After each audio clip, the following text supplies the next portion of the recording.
And what is going on, guys? And welcome back to another episode of Star Wars Galaxy of Heroes, where today we are on our 30th in-depth character review, and we take a look at Darth Nihilus. He is such an exciting character and one of the more complicated ones in the game, and most of us only have him at 3 or 4 stars, and you might be wondering, hey, is it worth gearing him up? Well, all that will be answered today because I finally got him to gear 11, and I have so much to say about him. And before I get going here, I just want to let you know I am on spring break now, and I'm going to try to review at least 2 more Sith. So down below in the comments, let me know who you want to see before more Rebels get into the game and I get sidetracked. So please go ahead and do that. Also, for those of you who are wondering how you can support my channel, there is a link down below in the description to go ahead and buy an Arnold T101 t-shirt. It really does help me pay off some law school bills, so thank you guys so much for doing that. And for everyone else just watching the video, liking, subscribing, commenting, what you are already doing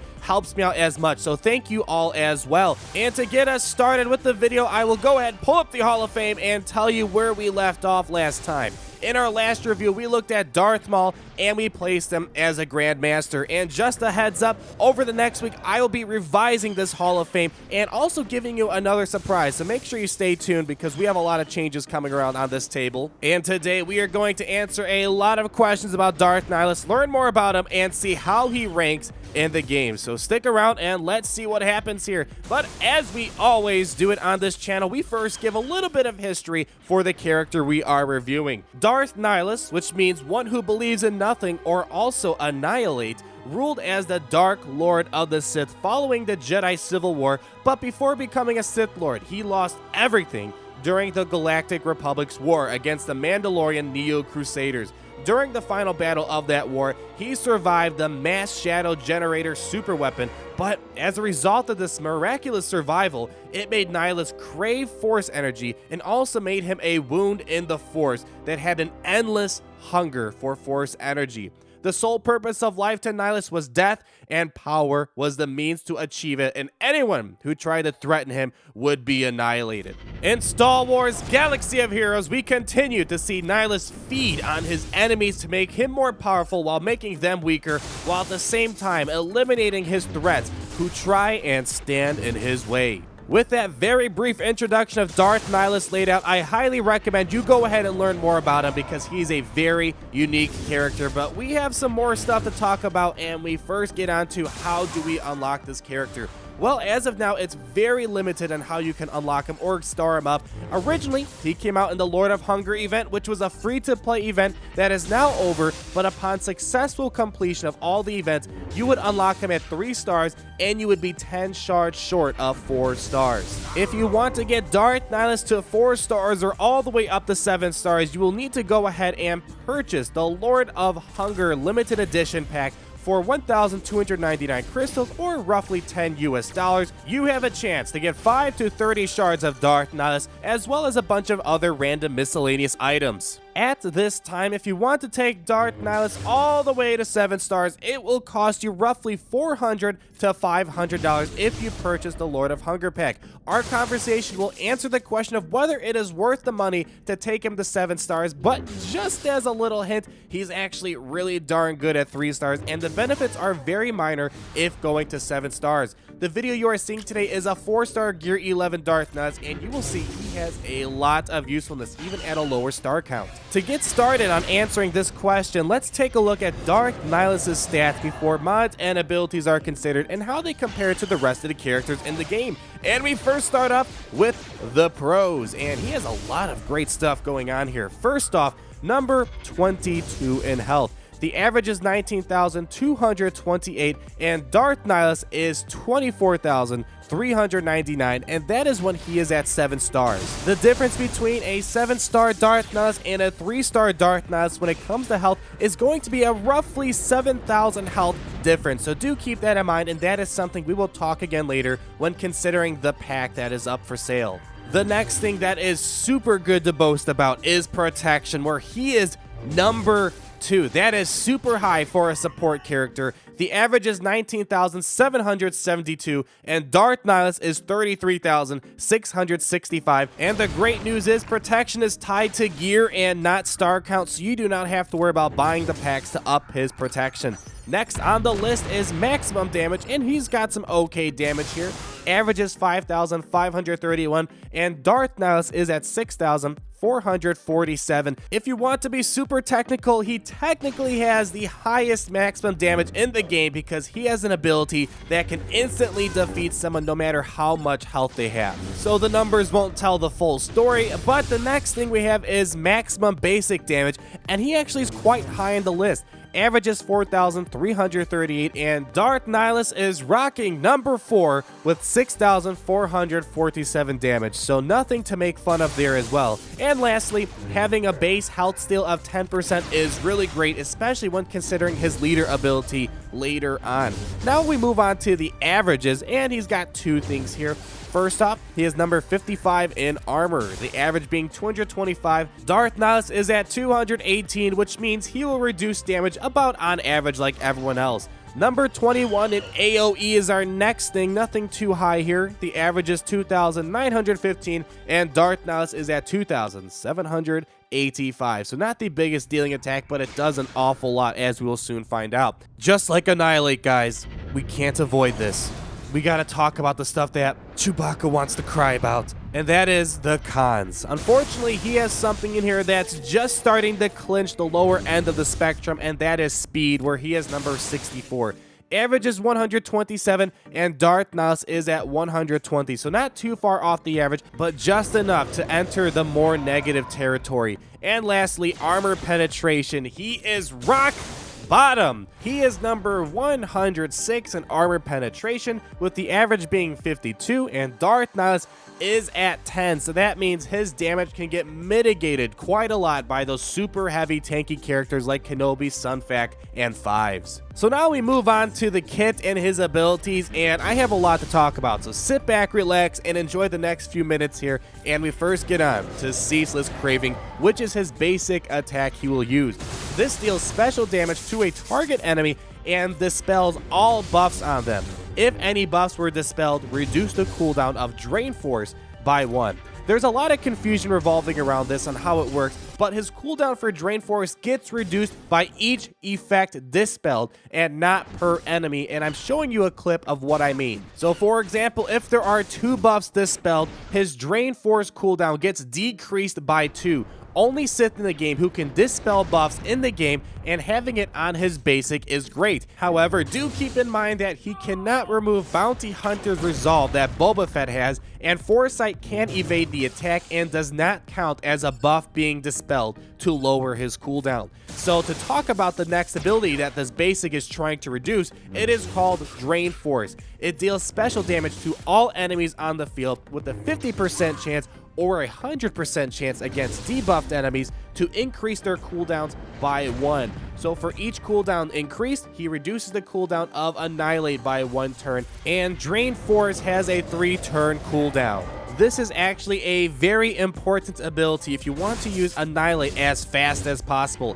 At the very most, you can reduce the cooldown of Annihilate by 5 right at the very beginning of the game.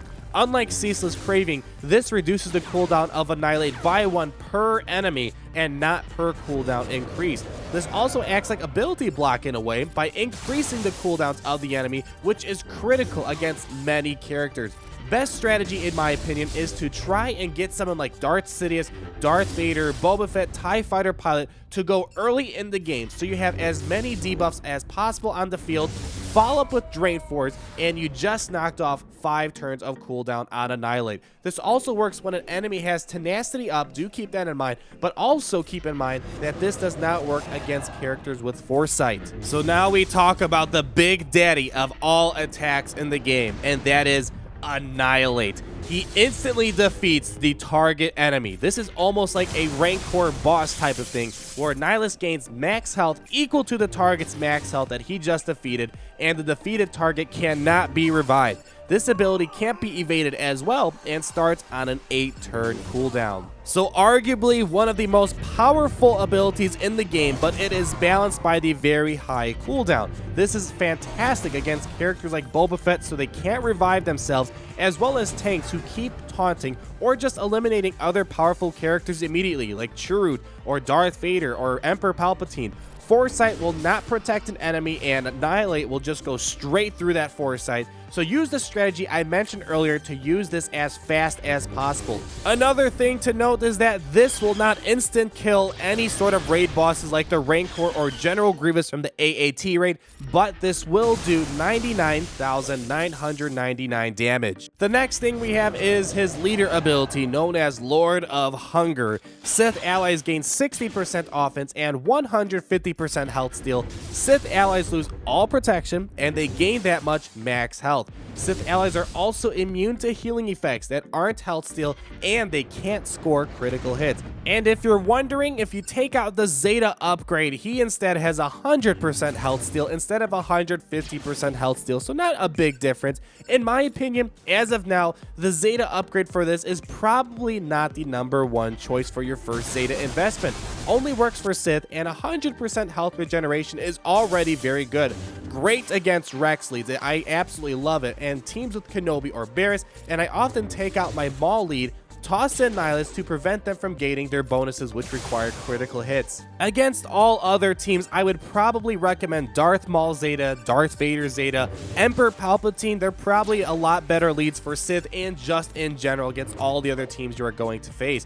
Although I do want to note, as of now, I think this is a bug. Palpatine can still apply critical damage on his Crackling Doom unique, and I suspect this would get fixed since sometimes it defeats the purpose of having a Nihilus lead. At times, you want to avoid getting critical damage so you don't trigger General Kenobi's taunt, for example. If you have a Count Dooku Zeta, do keep in mind that you will lose the 10% protection regeneration bonus, but you are gaining the 150% health regeneration, so not too much is lost in the grand scheme of things.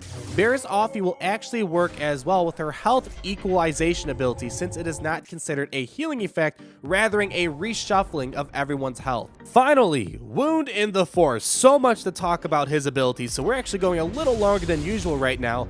At the start of each of his turns, Nihilus inflicts damage over time for 2 turns on a random enemy that does not have any debuffs. If all enemies are debuffed, inflict damage over time on a random enemy. At the start of each enemy turn, Darth Nihilus inflicts health down on them for 2 turns. Without the Zeta upgrade, Nihilus will just not be able to apply health down.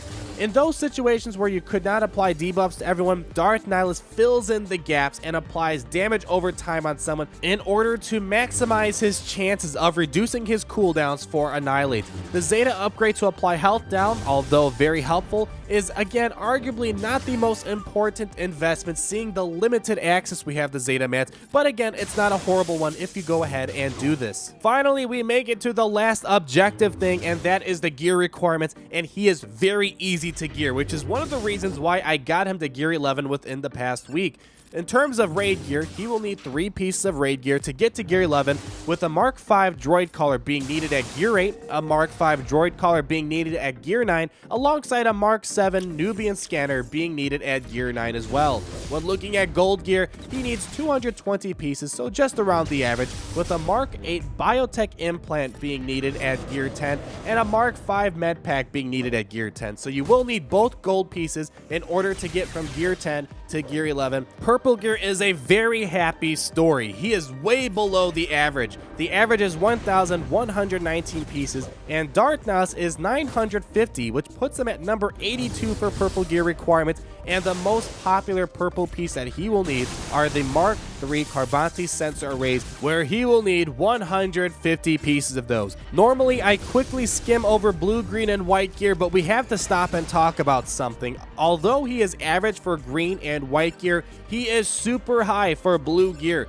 Number 14 for blue gear requirements, needing 465 pieces of blue gear, really high, with the most popular pieces being the Mark V Lornar Power Cell Salvage, needing 230 pieces of those, and the Mark III Thermal Detonators, and he needs 135 of those. So stock up on those if you're planning on gearing up Darth Nihilus. Now finally, after talking about all of that stuff going on, we're going to talk about my subjective opinion of Darth Nihilus, as well as his best friends, mortal enemies, Yoda's do or do not checklist, and we start off with my thoughts, and I want to get on with talking about the burning question. Is it worth to spend the $400+ to 7-star Darth Nihilus? And my humble opinion is no. Not because he is a bad character, because he is far from bad, believe me, but because the extra 4 stars mainly only affects health. You'll be gaining about 7,000 more health for that money, and the other main benefits is that you will be able to use them for the heroic raids if that's a big issue for you,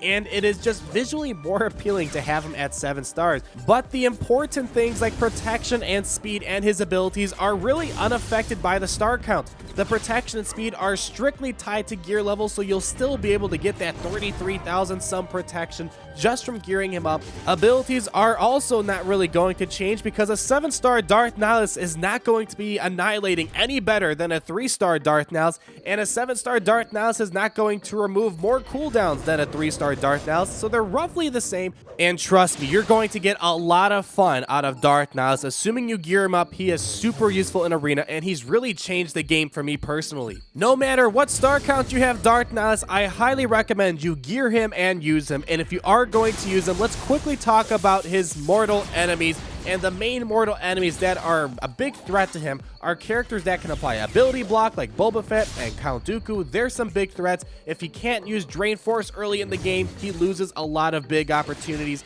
Stun is also an issue for him, like Palpatine and Dooku and many other characters. Characters that have Foresight prevent him from reducing cooldowns and removing buffs, but won't work against Annihilate, so he does kind of counter that in a way. And when leading, healing immunity and shock prevents his fellow Sith from gaining health, and this removes about 80% of the purpose of having him lead. When turning the page and looking at his best friends, all of the Sith are great. I am running a full Sith squad with no tank with Darth Nihilus, and it is super effective. Each and every Sith has a strong relationship with him in one way or another. Cleansers are also a friend of Darth Nihilus to make sure he is not being ability blocked, shocked, or stunned.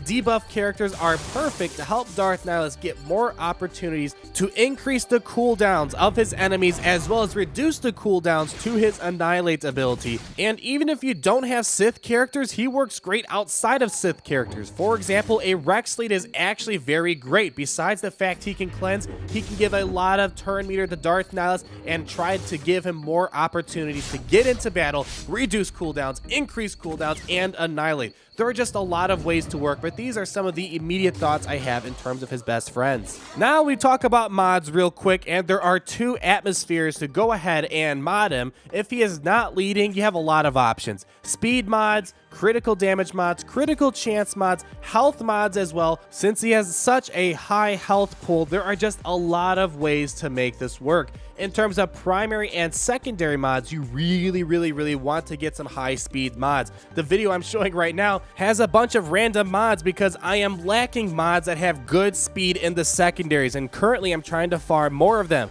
Also, I highly recommend trying to get some protection mods on him. He has 33,000 protection, and just getting one mod that has 23.5% plus protection, that is adding a huge bonus to that. So if you want to make him even more survivable, then go ahead and give him more protection. And if he is leading, follow the same structure as before, but completely avoid critical chance and critical damage mods, since they will do absolutely no good since he nullifies the critical damage for his team. And if you can, instead of using critical chance and critical damage mods, use offense mods when he is leading to increase his overall damage output. So now we go ahead and turn to Yoda's do or do not checklist, and I'm going to quickly go ahead and tell you if he is viable in many aspects of the game. So let's get into it, with Arena being a do. Super useful, and he's been winning a lot of battles for me. Galactic War, definitely a do.